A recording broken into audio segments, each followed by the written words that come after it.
రాంబాబు గారికి జరిగినటువంటి ఇష్యూలో మనందరం కూడా సంఘటితంగా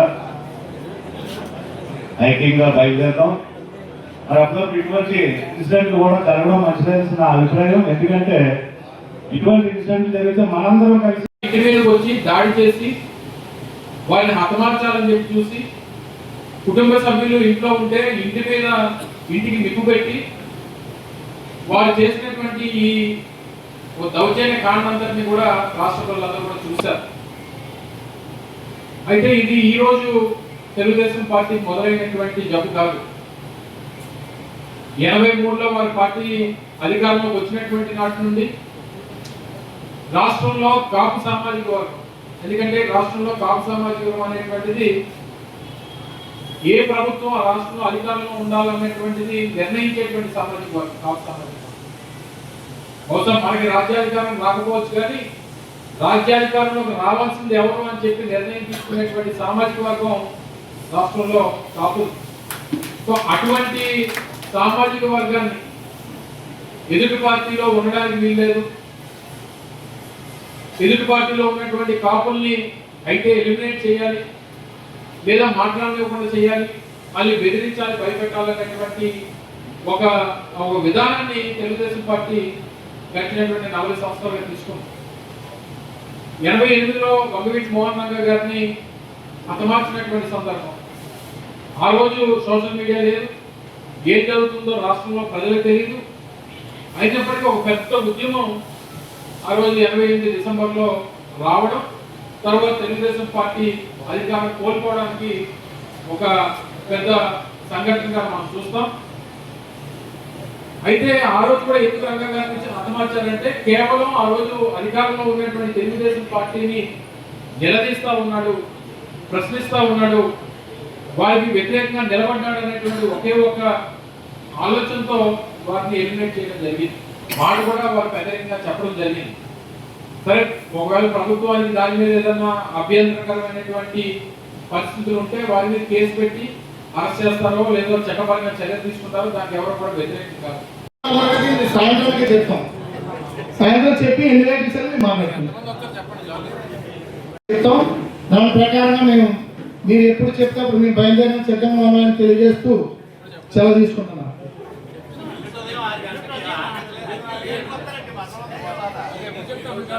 మన నుంచి కాపు పంచాయతీలు సుమారు 7 పంచాయతీలు ఉన్నాయి. 7 పంచాయతీలు కూడా, అంటే అన్ని పంచాయతీ 26 పంచాయతీల్లో కూడా ఉన్నారు. కంపల్సరిగా పెద్ద ఎత్తున అనే ఆలోచనలు మనందరం ఒకసారి ఆలోచించి ఆయనకి సంఘీభావన తెలియజేస్తూ మనందరం పెద్ద ఎత్తున మరి అక్కడికి వెళ్ళే కార్యక్రమానికి ఈరోజు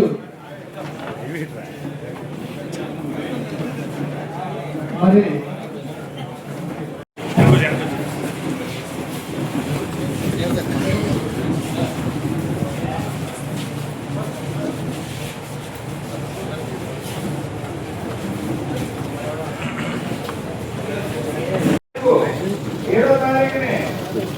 వీళ్ళమనండి అడ్డుగాన చేసి ఎవరి పట్టుకాలందరూ కూడా బయలుదేరేటువంటి కార్యక్రమాన్ని రూపొందించాం. దీని ప్రకారం షెడ్యూల్ ఎక్కడ ఆగాలి, ఎక్కడెక్కడ పాయింట్ ఇస్తున్నాం అనేటువంటిది కూడా రూట్ మ్యాప్ అంతా తయారు చేసిన తర్వాత అందరికీ వాట్సాప్లో మళ్ళీ సర్క్యులేట్ చేస్తాం. ఎప్పటికప్పుడు అందరితో టచ్లో ఉంటాం. రేపు శనివారం ఉదయం 7వ తారీఖున చలో గుంటూరు కార్యక్రమానికి ఈరోజు ఉమ్మడి విశాఖపట్నం జిల్లాలో మన పార్టీ నాయకత్వం అంతా కూడా ఈరోజు పిలుపునిస్తా ఉన్నాం. రేపు దానికి సంబంధించినటువంటి కార్యాచరణలో మీరందరూ భాగస్వాములై దాన్ని విజయవంతం చేసి ఎక్కడ ఏ ఇన్సిడెంట్ జరిగినా మన వాళ్ళు అనేటువంటి వారి మీద ఎక్కడ ఇన్సిడెంట్ జరిగినా, మన పార్టీకి సంబంధించినటువంటి వారి మీద ఎక్కడ ఇన్సిడెంట్ జరిగినా పార్టీ అంతా కూడా రాష్ట్ర వ్యాప్తంగా రియాక్ట్ అవుతుంది అనేటువంటి పరిణామాలు 2015-16లో మొదలైన పద్మనాభం గారు కాపులకు సంబంధించినటువంటి ఆ రోజు తెలుగుదేశం పార్టీ హామీ ఏదైతే ఉందో దాన్ని ప్రశ్నించినందుకు వారిని కూడా హతమార్చాలనేటువంటి ప్రయత్నం చేశారు. ఆ రోజు కూడా పెద్ద ఎత్తున కాపు ఉద్యమానికి వారు ముందు నడిపించారు. తర్వాత వారి కుటుంబ సభ్యుల్ని ఏ రకంగా హింసించారో, ఏ రకంగా వారిని దుర్భాషలాడారో, పోలీస్ అధికారులు పెట్టి వారిని ఏ రకంగా ఇబ్బంది పెట్టారో అనేటువంటి కూడా చూసాం. మళ్ళీ 2019లో అధికారం కోల్పోయారు, మళ్ళీ మన అధికారంలోకి వచ్చారు. ఇప్పుడు కూడా రాష్ట్రంలో ఏ కాపు నాయకుడు కూడా వైఎస్ఆర్ కాంగ్రెస్ పార్టీలో ఉన్నటువంటి ఎవరు కూడా ప్రభుత్వానికి వ్యతిరేకంగా మాట్లాడడం లేదు. ఎవరు మాట్లాడినా సరే ఉపేక్షించడం అనేటువంటిది ఒక విధానాన్ని ఈరోజు తెలుగుదేశం పార్టీ తీసుకుంది. నాకు తెలిసి రాంబాబు గారు 89లో మొట్టమొదటి వారి సంఘీభావం తెలియజేయాల్సిన ఉద్దేశంతో చేపట్టినటువంటి కార్యక్రమం.